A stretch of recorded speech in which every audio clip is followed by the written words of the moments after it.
Képzeljétek, fel tudok állni, mármint a szörfdeszkán, és általában rajta is maradok.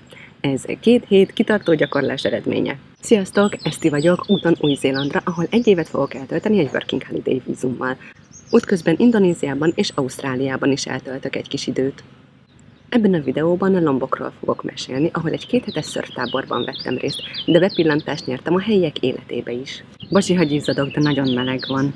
Az előző videóban említettem, hogy Baliról hajóval mentem át Lombokra, ahová szerencsésen megérkeztem. Kutában töltöttem el az első 2 napot. A város elsőre nem nyűgözött le, amethez képest zsúfolt volt, zajos, és a partja eszméletlen szemetes volt, gázolni lehetett a szemétben. Szörnyű volt, de aztán kiderült, hogy ez nem mindig ilyen. A hatalmas szemétmennyiség az előző viharos napoknak és áradásoknak köszönhetően kötött ki a parton. Aztán szépen lassan megkedveltem Kutát is. Egy nagyon kellemes hostelben szálltam meg, ahol a személyzet eszméletlen kedves volt, és a hostelben medence is volt, ami különösen jól esett a meleg napokon. Ezen kívül hatalmas meglepetésemre nagyon jó étkezdéket találtam Kutában. A kedvencem ez a palacsintázó volt, ahol nagyon finom smoothikat is lehetett kapni. A szörftábor egy gyönyörű öbölben, Gerupuk Beach-en található, nem messze Kutától.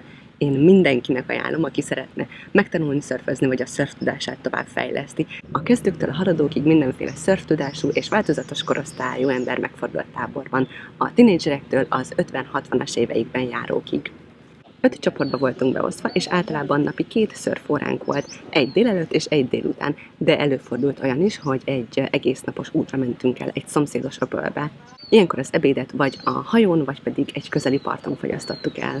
A személyzet iszonyatosan kedves volt, és az oktatókat is nagyon-nagyon megkedveltük.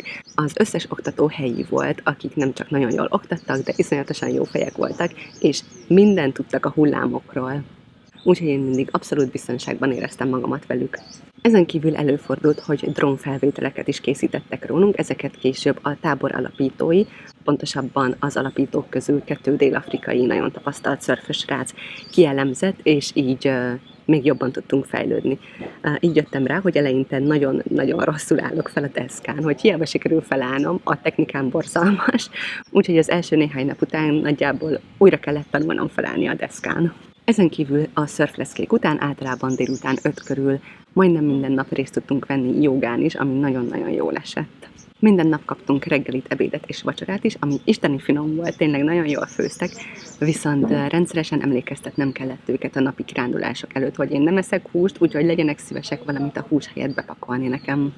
Én ezeket a napi kirándulásokat egyébként nagyon szerettem, nagyon jó hangulat volt mindig, és hatalmas előnye volt ezen kívül, hogy általában olyan helyekre mentünk, ahol kevesebb ember volt. Lombok nagyon-nagyon népszerű a szörfösök körében, Gerupuk Beach pedig különösen népszerű. Az ilyen napi kirándulások alkalmával általában az egyik oktató, egy fiatal srác elment halászni egy ilyen nagy lándzsával, tudjátok, ez a spearfishing. Nagyon ügyes volt, és fogott is halakat. Én amikor vele tartottam, akkor pont nem fogott semmit.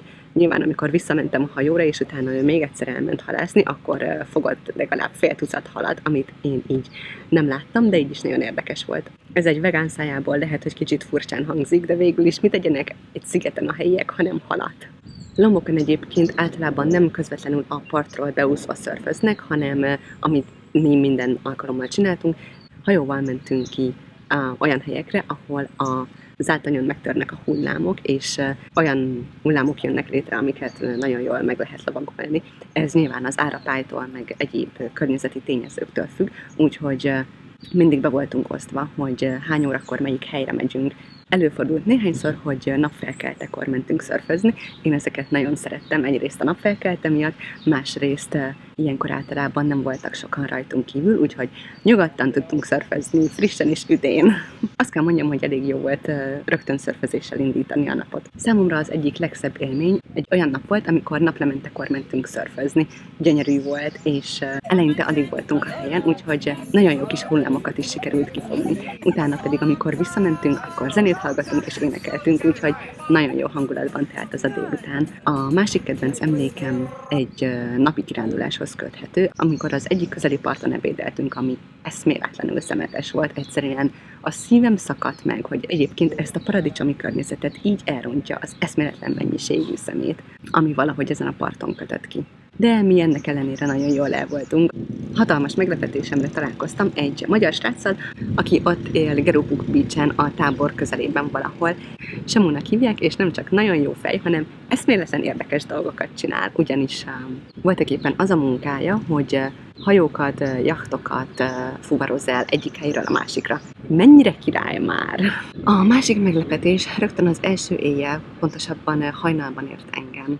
Azt már Kutában is hallottam, hogy ilyenkor február közepe vége felé zajlik Lombokon egy tengeri giliszta halászó esemény, ami egy lomboki hercegnő legendájához köthető, és eszméletlenül népszerű a helyiek körében. Az első éjszaka hatalmas motorzúgásra ébredtem hajnali 3-kor, aminek egyszerűen nem akart vége szakadni, és annyira idegesítő volt, hogy azt hittem mindjárt kimegyek és leütök mindenkit, akit meglátok egy robogón. Mint kiderült, ilyenkor Lombokon mindenki megindul hajnalban a partokra, mindenféle halász hálókkal, és nekiállnak tengeri gilisztákat fogdosni. A tengeri giliszták ugyanis ilyenkor kelnek ki, és valószínűleg milliószámra találhatóak a vízben, ugyanis a lakosok vödörszámra vitték őket haza. Általában megsütik és elfogyasztják. Van, aki csilivel készíti el, valaki curryvel, valaki meggrillezi. Én is megkóstoltam egy kicsit csípős olajban kisütött verziót. Nem volt semmi giliszta íze, ilyenkor már egy olajban kisütött sós rákcsálnivaló volt igazából. Én nagyon kíváncsi voltam, hogy hogyan fogdossák a gilisztákat, úgyhogy néhány csoporttársammal elmentünk az egyik oktatómmal és a családjával.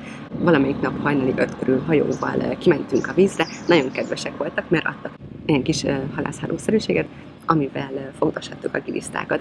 Ez már a fesztivál utolsó napján történt, amikor már csak kevés gilisztát lehetett találni a vízben, de azért így is sikerült 1-2-t kifognunk. Meg is kóstoltam a nyers ficánkoló gilisztákat, amelyeknek állítólag ilyen algaszerű osztriga íze van, de én egy olyan pici darabkát kóstoltam, hogy igazából nem is éreztem egy enyhe, sós ízvilágon kívül nagyjából semmit, és szerencsére nem lett tőle semmi bajom sem. Szóval emiatt a fesztivál miatt az első 3 éjszaka eléggé nehezen aludtam még fültugóval is, de nehogy azt higgyétek, hogy ezután már nyugodtan végig aludtam az éjszakát, és a madarak csicsergésére ébredtem, ugyanis reggel 4 körülbelül a kakasok kezdték rá, utána pedig a muezzin kezdett el énekelni, mivel Lombok lakosság nagyrészt muszlim. Szerencsére az első hét végére beiktattak nekünk egy pihenőnapot is, mindenféle egyéb izgi tevékenységet is lehetett folytatni. Én a pihenésen kívül elmentem paraglidingolni, ami magyarul siklóernyős repülés. Annak ellenére, hogy fájdalmasan rövid ideig tartott, nekem nagyon-nagyon tetszett. A szörfözés egyébként egy nagyon megerőltető sport, néha nagyon sokat kell evezni, illetve az ember viszonylag könnyen szerezhet különféle sérüléseket, vagy a deszka által, vagy úgy, hogy nekiütődik a korallnak, a korallok által okozott sérülések pedig nagyon lassan gyógyulnak. Illetve volt, aki már az első nap eszméletlenül leégett. A második hét végére többen panaszkodtak bordaközi izomfájdalomra. Én szerencsére egy minimális sérüléssel megúsztam az egészet, amit ráadásul nem is szörfözés közben, hanem a parton sétálva szereztem. Egyszerűen csak beleléptem egy szúrós száradt növénybe. Az egyik oktatónknak pedig a háta fájdult meg, amit lomboki mágiával igyekezett enyhíteni. Én nagy erőkkel próbáltam megtudakolni, hogy mi ez a fehér por, amit rákennek a fájdalmas terület fölé, de nem teljesen tiszta. Ugyanis az egyik forrás szerint vételdióból származik, egy másik forrás szerint viszont korallt égetnek ki, és annak a hamuját használják. Úgyhogy ez számomra egy rejtély maradt. A további nehézségek inkább mentális jellegűek voltak. A szörfözés nem csak fizikailag, hanem mentálisan is megterhelő, nagyon sok türelem és kitartás kell hozzá, illetve az egyik legfontosabb, hogy nem szabad magunkat másokhoz hasonlítani. Ezért is voltak nagyon jók a szörfözés utáni jógaórák, az ember egy kicsit le tudta nyugtatni nem csak a testét, hanem az elméjét is. Végül visszamentem Balira, a kedvenc helyemre, a medve, arra a helyre, ahol az előző videót is készítettem. Itt ismét nagyszerűen éreztem magamat, a víz pedig ezúttal még tisztább volt, mint az első ott tartózkodásom alkalmával, úgyhogy nagyon-nagyon jókat snorkeleztem, illetve ellátogattunk a környék egyik legszebb kilátóhelyére naplementekor, ami eszméletlenül szép volt. Viszont egy idő után úgy döntöttem, hogy ideje felfedezni Bali egy másik szegletét is. A következő balis videómban tehát végre nem csak a medről lesz szó. Tartsatok velem a következő videóban is, ahol nem csak Bali szebbnél szebb helyeit, hanem a kedvenc desszertjeimet, illetve az egész sziget szerintem legjobb vegán éttermét is bemutatom. Legyen szép napotok, sziasztok!